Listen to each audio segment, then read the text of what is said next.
How does youth slang become mainstream language? Imagine hearing a new word or phrase among your friends and suddenly seeing it everywhere, from TV shows to social media feeds. How does something so fresh and informal make its way into everyday speech? Well, that's what we're here to find out. Youth slang starts in tight-knit groups of young people who use these words to create a sense of belonging and to stand apart from adults. It's like a secret code that signals who's in and who's out. These words often reflected their social identities, whether they're from different neighborhoods, cultures, or subcultures. Most slang begins in specific communities or social circles.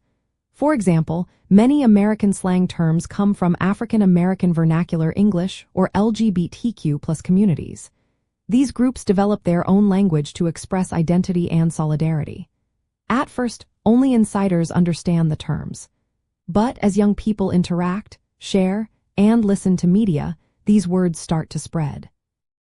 When a popular singer or social media influencer uses a slang term, it catches on fast. The media acts like a megaphone, broadcasting these words to a wider audience.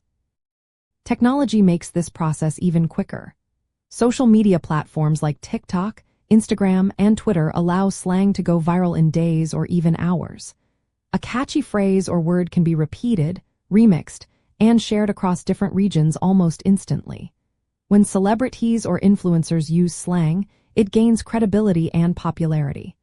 As more people adopt the words, they move from being niche to mainstream.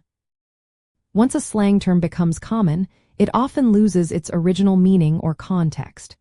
Words like cool or gig started as slang but are now part of everyday language.